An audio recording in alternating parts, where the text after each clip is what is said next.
Oke, assalamualaikum warahmatullahi wabarakatuh. Bagaimana kabar sahabat tani semuanya? Semoga kabar sahabat tani semuanya dalam keadaan baik-baik saja dan tentunya makin sukses dalam bertaninya. Di kesempatan kali ini saya akan sedikit menjelaskan tentang bagaimana baiknya memperlakukan tanaman kelapa sawit. Nah, ini saya khususkan di dalam hal penyisipan atau penggantian bibit sawit yang baru. Di depan saya ini sudah terlihat jelas. Ini ada sawit yang ada buahnya, tapi daunnya dihabisi. Tujuannya ya tentunya ini biar mati dan nanti disisip lagi. Yang ini udah ada sisipannya di sebelahnya, tapi batang sebelahnya masih ada daunnya. Itu tujuannya pun mau dimatikan. Dan yang paling jauh di sana itu, yang sisipan satunya itu batang yang besarnya dulu udah nggak ada lagi, udah mati dan sisipannya udah tumbuh mulai besar. Jadi apa tujuan saya ingin menjelaskan hal ini? Silahkan ikuti terus videonya, jangan sampai di skip, dan mudah-mudahan sahabat tani semuanya tidak gagal paham. Oke, lanjut. Oke sahabat tani, ini sekarang saya sudah mendekat ke batang yang saya tuju ya sahabat tani. Nah, ini ada 3 kriteria ya. Yang satu itu yang sudah nggak ada batang lamanya. Yang dua ini, nah yang satunya itu. Nah, sekarang akan saya jelaskan dari yang sebelah situ dulu. Nah, ini lihat ini. Perhatikan nih ya sahabat tani ya. Ini masih ada buahnya di atas. Di atas masih ada buahnya. Nah, ini masih ada buahnya. Kenapa kok dihabisi daunnya? Nah, terus di bawah udah ada sisipannya.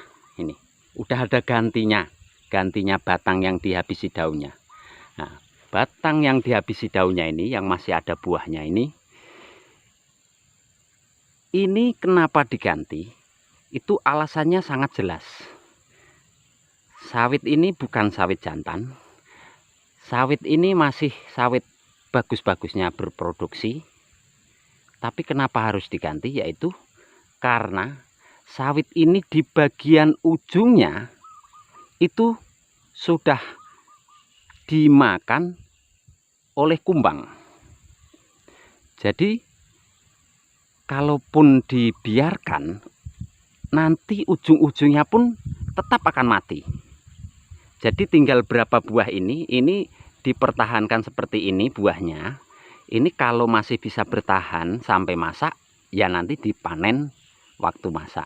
Kalau ternyata nggak bisa bertahan sampai masak, ya sudah busuk di situ, udah itu keseluruhan batangnya pun akan ikut busuk. Nah, makanya perlu dipersiapkan penggantinya, dan ini sudah ditanam penggantinya. Lihat nih, ini baru ditanam sekitar 2 minggu yang lalu. Nah, ini belum nampak ada hidupnya, baru mulai tumbuh gulma atau rumput di sekeliling batangnya. Jadi ini jelas alasannya kenapa diganti tadi, diganti dengan bibit yang baru. Alasannya yaitu karena batang yang utama, batang yang besar ini dimakan oleh kumbang badak yang nggak mungkin bisa hidup lagi batang, jadi harus diganti. Oke, sekarang kita lihat batang yang kedua. Nah, ini dia. Ini batang yang kedua. Di bawah sudah ada sisipannya. Di atas daunnya yang besarnya sudah dihabisi, itu masih nekat tumbuh lagi daun lagi ya, daun di atasnya. Nah, ini alasannya kenapa kok ini diganti, disisip lagi. Nah, ini alasannya karena batang ini sudah diindikasi batang jantan. batang jantan itu batang yang tidak bisa memproduksi buah sawit dengan baik. Dia mau mengeluarkan buahnya, tandan buahnya, tapi tidak bisa membentuk butiran buah sawit yang sempurna. Nah, jadi batang jantan itu kenapa harus diganti?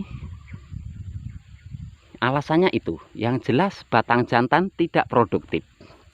Fungsinya memang ada. Fungsinya untuk penyerbukan atau untuk mengawini batang-batang betina yang lain. Tapi dalam hitungan batang jantan itu nggak perlu banyak banget ya. Cukup 1 apa 2 di antara beberapa ratus batang. Nah, jadi kenapa ini diganti? Karena sudah kelewat banyak batang jantannya. Jadi sebagian harus dimatikan dan diganti dengan bibit yang baru. Yang ini, yang sudah hidup ini. Ini sudah sekitar umur 1 tahun. Nah, ini nanti kalau ini udah positif hidup, baru batang jantannya ini ditebang. Karena kalau dibiarkan begini saja, ini nggak bakalan bisa mati.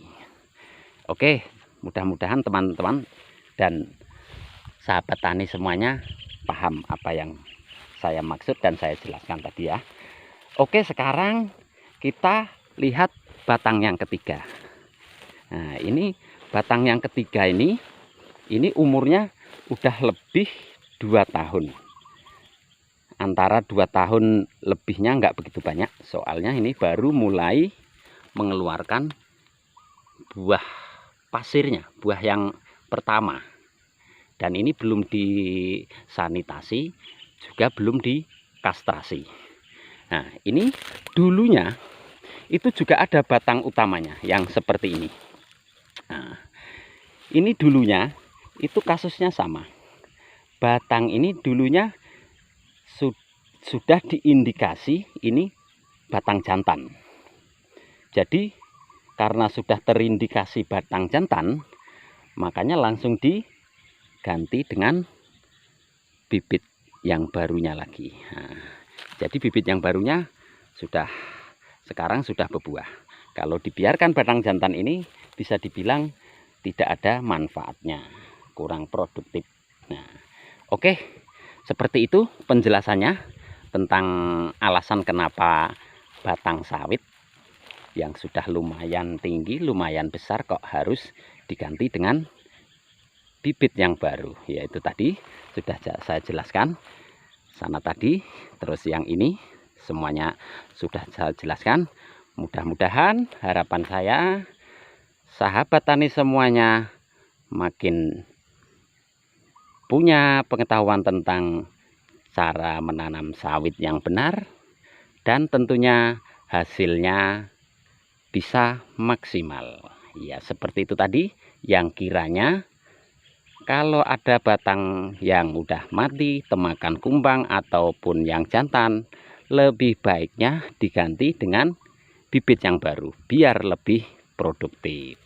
Oke, terima kasih buat sahabat tani semuanya. Semoga sahabat tani makin jaya, makin sukses. Salam, berjumpa lagi di video berikutnya. Salam petani Indonesia. Wassalamualaikum warahmatullahi wabarakatuh.